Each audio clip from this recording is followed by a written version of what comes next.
स्वागत है दोस्तों आपका द जाफा पे। आज हम बात करने वाले हैं एक ऐसे मैच की जो टेस्ट क्रिकेट के इतिहास के लिए बहुत अहम है, भारत और वेस्ट इंडीज़ के क्रिकेट इतिहास के लिए बहुत अहम है। जानने के लिए पूरा वीडियो देखें, चैनल सब्सक्राइब कर दें, वीडियो लाइक कर दें और कमेंट ज़रूर करें। तो सबसे पहले मैं आपको ये बता दूं कि ये वेस्ट इंडीज़ टेस्ट टीम बहुत ही ख़राब दौर से गुजर रही थी। 5-1 से ऑस्ट्रेलिया में ये टेस्ट सीरीज़ हार के आई थी। क्लाइव लॉयड जो इनके लेजेंडरी कप्तान हैं, उनकी कप्तानी पे तलवार लटक रही थी। उसी समय आई 1976 में भारतीय टीम वेस्ट इंडीज़ का दौरा करने, जिनके कप्तान थे भीषण सिंह बेदी। और कप्तान बने रहने के लिए ये सीरीज़ जीतना क्लाइव लॉयड के लिए बहुत ही ज़्यादा ज़रूरी था। तो सीरीज़ शुरू हुई। पहला मैच वेस्ट इंडीज़ ने बहुत आसानी से जीत लिया, पारी और 97 रनों से। दूसरा मैच खेलने गई दोनों टीम पोर्ट ऑफ स्पेन में। मैच ड्रॉ हो गया, लेकिन वो एक स्पिन फ्रेंडली विकेट थी। अब ट्विस्ट यहाँ है कि तीसरा मैच जो होना था जॉर्ज टाउन में, वहाँ बहुत बारिश गिर रही थी, इसलिए तीसरा मैच भी ये डिसाइड हुआ कि ये खेला जाएगा पोर्ट ऑफ स्पेन में, जो थी एक स्पिन फ्रेंडली विकेट। इसलिए क्लाइव लॉयड ने भी अपने स्पिनर खिलाए, भारतीय टीम ने भी अपने स्पिनर खिलाए। मैच शुरू हुआ। पहले बल्लेबाजी करी वेस्ट इंडीज़ ने, एक कमाल की पारी खेली। विव रिचर्ड्स ने 177 रन, जिसकी बदौलत वेस्ट इंडीज़ ने लगा दिए 359 रन बोर्ड पे। जिसके जवाब में भारत जब बल्लेबाजी करने आया तो 228 पे मात्र ऑल आउट हो गया। लेकिन अब देखने वाली बात यह है कि वेस्ट इंडीज़ की टीम में सबसे ज़्यादा विकेट लेने वाले गेंदबाज थे माइकल होल्डिंग, जो एक फास्ट बॉलर थे। उनके स्पिनर्स को यहाँ विकेट नहीं मिले और भारत की पहली पारी में 10 के 10 विकेट लिए थे स्पिनर्स ने, भीषण सिंह बेदी और BS चंद्रशेखर। जब दूसरी पारी में वेस्ट इंडीज़ के पास लगभग 130-35 रनों की बढ़त थी, उन्होंने उस पारी को आगे बढ़ाया। 271 रन पे डिक्लेयर कर दिया, ये सोच के कि हमने 406 रनों का लक्ष्य दिया है भारत को, जो बहुत है, हम इनको ऑल आउट कर देंगे। स्पिन फ्रेंडली विकेट है, लास्ट में बैटिंग करना मुश्किल होगा। अक्सर ऐसा देखा जाता है टेस्ट मैचेस में। इतिहास और परिस्थितियां दोनों ही भारत के पक्ष में नज़र नहीं आ रही थी। इससे पहले सिर्फ एक बार किसी टीम ने 400 रन को सफलतापूर्वक हासिल किया था, जो थी डॉन ब्रैडमैन की ऑस्ट्रेलिया। 1948 में उन्होंने ऐसा करके दिखाया था। और परिस्थितियों की हम बात करें तो सब जानते हैं, एक स्पिन फ्रेंडली विकेट पे चौथे और पाँचवें दिन बैटिंग करना बहुत ही मुश्किल होता है। तो सब ये मान के चल रहे थे कि भारत ये मैच हार जाएगा। चौथे दिन जब भारतीय टीम बैटिंग करने आई तो बल्लेबाजों ने स्पिन बॉलिंग को बहुत अच्छा खेला, उनका दिन बहुत अच्छा गया। सिर्फ एक विकेट के नुकसान पे भारत ने बना लिए थे 134 रन। अब एक किस्सा जुड़ा है इस मैच के साथ जो मुझे बहुत पसंद है। मैच था पोर्ट ऑफ स्पेन में, ट्रिनिडाड आइलैंड पे, जहाँ 40% आबादी भारतीय थी, भारतीय मूल की थी। अब इसके लिए इतिहास में थोड़ा पीछे जाना पड़ेगा कि ये लोग यहाँ कैसे आए। दरअसल 100-150 साल पहले जब अंग्रेज़ों का शासन होता था भारत में, तो अंग्रेज़ इन लोगों को ले गए थे मजदूर बना के गन्ने की खेती कराने के लिए ट्रिनिडाड, और धीरे धीरे ये लोग वहीं बस गए, लेकिन फिर भी भारतीय तौर तरीक़ों से ही अपना जीवन जीते थे। और यही वजह है आपको वेस्ट इंडीज़ टीम में बहुत से भारतीय मूल के क्रिकेटर खेलते नज़र आए होंगे, जैसे चंद्र पॉल, सुनील नारायण, रामनरेश शर्मन और रवि रामपॉल।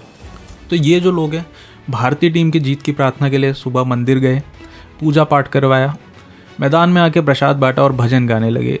ये एक छोटा सा किस्सा है जो मैंने साइमन लिस्टर की किताब फायर इन बेबीलोन में पढ़ा था। ये कोई मनगढ़ंत कहानी नहीं है।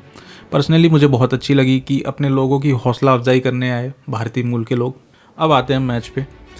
400 रनों का लक्ष्य दूर ज़रूर था, लेकिन धीरे धीरे भारत उसकी तरफ बढ़ते जा रहा था। पहले सुनील गावस्कर ने एक शतक किया, उसके बाद मोहिंदर अमरनाथ ने 85 रनों की एक सहमी हुई पारी खेली।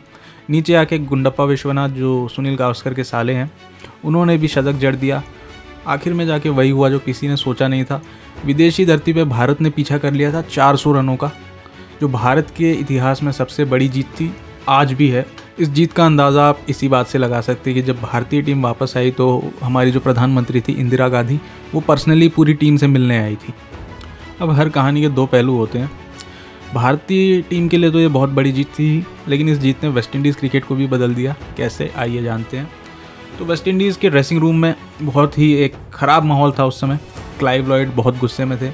उन्होंने अपने स्पिनर्स पे सीधा सीधा ताना मार दिया और ये पूछा कि मैं आपको कितने रन दूं कि आप अगली बार से बचा लें। आप 400 रन नहीं बचा पाए एक स्पिन फ्रेंडली विकेट पे, इससे ज़्यादा मैं क्या दूँ आपको।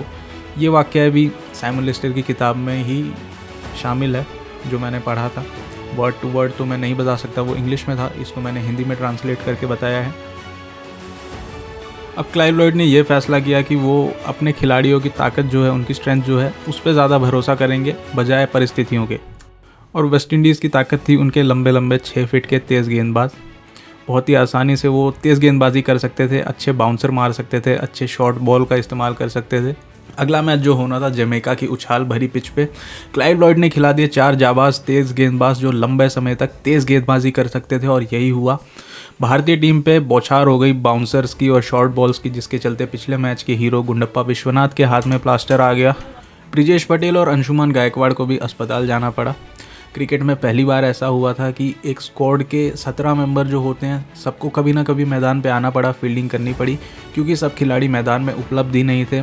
कोई अस्पताल में था, कोई बीच मैच से बाहर हो चुका था क्योंकि टाँके लगे थे, प्लास्टर आया था। भीषण सिंह बेदी जो थे वो नाराज़ आए वेस्ट इंडीज़ के गेंदबाजों से। उनका कहना था कि इन्होंने जानबूझ के भारतीय बल्लेबाजों के शरीर को टारगेट किया।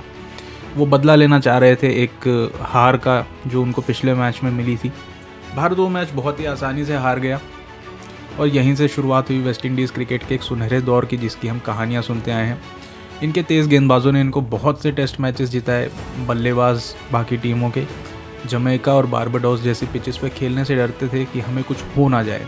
इसी के चलते अगले 10-15 साल वेस्ट इंडीज़ ने टेस्ट क्रिकेट पे राज किया।